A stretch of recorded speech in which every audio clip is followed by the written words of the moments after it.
Shalom Bapak Ibu Saudara yang dikasihi Tuhan Yesus Kristus. Selamat pagi, selamat berjumpa dalam renungan pada pagi hari ini. Saya mengucapkan salam sejahtera buat saudara semua dimanapun saudara berada. Damai dan sukacita oleh Roh Kudus melimpah senantiasa dalam hati dan kehidupan saudara semua. Sebelum kita mendengarkan renungan firman Tuhan, mari kita siapkan hati dan berdoa. Bapa kami yang di sorga, Bapa dalam nama Tuhan Yesus Kristus, kami bersyukur untuk segala berkat kemurahan Tuhan, perlindungan-Mu dari malam hingga pagi hari ini. Kembali kami ada, kami hidup, bernafas, semua ini adalah kemurahan Tuhan. Dan kami percaya ada maksud rencana Tuhan yang baik atas setiap kami. Saat ini kami mau mendengarkan sabda firman-Mu. Jamah hati kami, berikan pengertian, untuk kami mengerti akan kehendak-Mu dan taat melakukan firman-Mu. Dalam nama Tuhan Yesus kami berdoa. Haleluya. Amin. Saudara dikasihi Tuhan, pembacaan Alkitab kita pada saat ini terdapat dalam Matius 24 ayat 42 sampai 44. Tertulis demikian. Karena itu berjaga-jagalah, sebab kamu tidak tahu pada hari mana Tuhanmu datang. Sebab itu hendaklah kamu juga siap sedia, karena Anak Manusia datang pada saat yang tidak kamu duga. Saudara yang dikasihi Tuhan, di seluruh dunia ini terdapat 12 super volcano atau gunung api yang termasuk kategori terbesar dalam ukuran, yang bila mengalami erupsi akan menyebabkan gempa berkekuatan di atas 8 skala Richter. Selain itu akan menimbulkan juga dampak kerusakan yang sangat luas, entah itu tsunami, debu panas dan awan tebal yang dapat mencapai dan menutupi benua lainnya. 3 di antara 12 supervolcano ini, pertama adalah La Garita Caldera di Colorado, Amerika Serikat. Kedua, Danau Toba di Sumatera Utara, Indonesia. Dan yang ketiga, Cerro Guaca di Bolivia. Tidak ada yang dapat memastikan kapan supervolcano ini akan mengalami erupsi. Tapi bila itu terjadi, maka impaknya akan sangat terasa di berbagai wilayah dunia. Dalam Matius 24, Tuhan Yesus menyatakan tentang akan adanya kesengsaraan besar dan peristiwa akhir zaman yang akan mengarah pada kedatangannya yang kedua kali. Dalam ayat 37-38, Tuhan berkata bahwa saat itu akan seperti yang terjadi pada zaman Nuh. Sesaat sebelum air bah terjadi, orang-orang sedang menjalankan aktivitas mereka sehari-hari, dan mereka tidak tahu bahwa bencana itu akan segera menimpa mereka.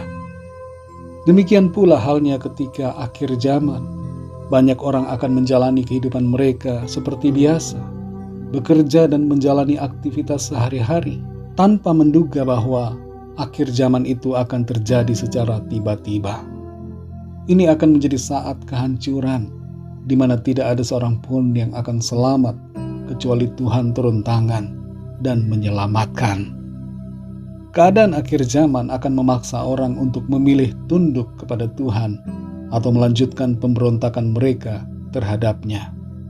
Sayangnya, di kitab Wahyu tertulis bahwa ada banyak orang yang akan tetap memilih untuk memberontak dan tidak bertobat serta tidak percaya. Dalam Matius 24 ayat 42 dan 44 Tuhan Yesus berkata, "Karena itu berjaga-jagalah, sebab kamu tidak tahu pada hari mana Tuhanmu datang. Sebab itu hendaklah kamu juga siap sedia, karena Anak Manusia datang pada saat yang tidak kamu duga." Ada 2 perintah yang Tuhan katakan di dalam ayat ini, yaitu berjaga-jaga dan yang kedua bersiap sedia. Berjaga-jaga mempunyai pengertian harafiah, yaitu tidak tidur. Istilah ini menunjukkan suatu sikap di mana kita tidak tidur secara rohani, tidak terlena dan tidak hanyut dengan arus dunia ini, tapi berdiri teguh dalam iman, sadar secara roh, memegang firman Tuhan, hidup dalam doa, menguasai diri, dan berfokus kepada Tuhan. Mengapa kita harus berjaga-jaga? Adalah karena kedatangan Tuhan tidak diketahui. Sambil berjaga-jaga, kita juga harus siap sedia. Bersiap sedia itu ibarat seperti orang yang akan pergi ke luar negeri atau keluar kota dan sudah mempersiapkan pakaian dan perlengkapannya di dalam koper atau tasnya, sudah memiliki tiket dan segala dokumen yang diperlukan. Hanya tinggal menunggu keberangkatan saja. Jadi kita pun harus selalu dalam kondisi siap sedia secara rohani. Kapan saja Tuhan mau datang, kita siap untuk berangkat. Saudara dikasih Tuhan, kalau saat ini ada di antara kita yang masih tertidur secara rohani, masih hidup acak-acakan secara rohani, tidak menguasai diri, tidak peduli dengan Tuhan, terikat dengan dosa, tidak mau tunduk dan tidak mau percaya kepadanya. Mari saat ini kita ubah sikap kita. Tuhan Yesus katakan dalam Matius 24 ayat 35, "Langit dan bumi akan berlalu, tetapi perkataanku tidak akan berlalu."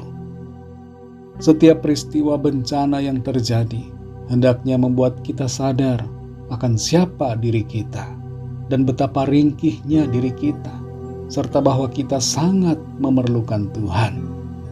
Sadarlah bahwa hidup bukan hanya di bumi ini saja, tapi ada kehidupan penuh bahagia bersama Tuhan, asalkan kita setia dan percaya kepadanya. Mari kita berdoa. Bapa, dalam nama Tuhan Yesus Kristus, kami bersyukur untuk firman-Mu yang sudah kami dengar, firman-Mu yang menegur dan mengingatkan kami, supaya kami berjaga-jaga dan bersiap sedia menyambut kedatangan Tuhan. Betapa sering kami terlena, kami tertidur secara rohani, kami melupakan Tuhan, kami lebih fokus kepada dunia ini, kami merasa nyaman dengan dosa-dosa, kami tidak mau hidup seturut kehendak Tuhan.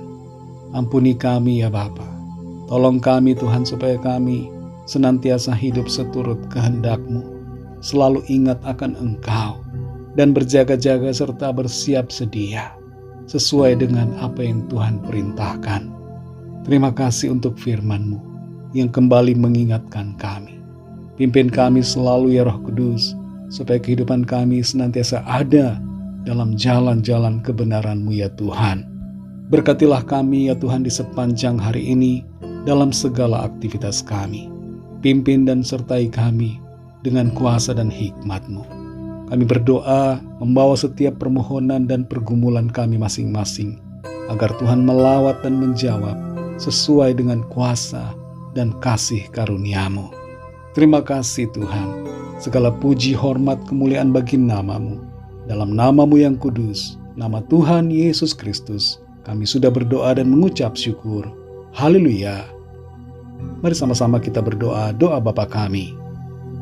Bapa kami yang di sorga, dikuduskanlah nama-Mu, datanglah kerajaan-Mu, jadilah kehendak-Mu di bumi seperti di sorga.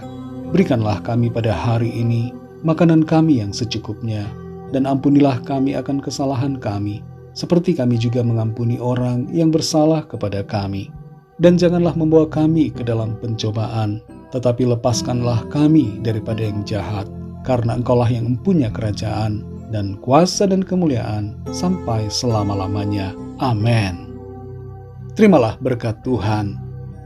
Tuhan memberkati engkau dan melindungi engkau. Tuhan menyinari engkau dengan wajah-Nya dan memberikan kasih karunia.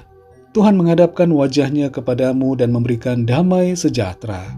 Berkat anugerah dari Bapa Surgawi, cinta kasih karunia dari Tuhan Yesus Kristus, dalam persekutuan dan penghiburan Roh Kudus, menyertai kita semua sekarang ini dan sampai selama-lamanya. Dalam berkat nama Tuhan Yesus Kristus. Haleluya. Amin. Puji Tuhan, saudara dikasih Tuhan, saya percaya firman Tuhan menjadi berkat dan kekuatan buat saudara semua. Dan Roh Kudus akan menolong saudara untuk lebih lagi memahami kebenaran firman Tuhan. Tuhan Yesus memberkati saudara semua. Sampai jumpa dalam renungan yang berikutnya. Haleluya.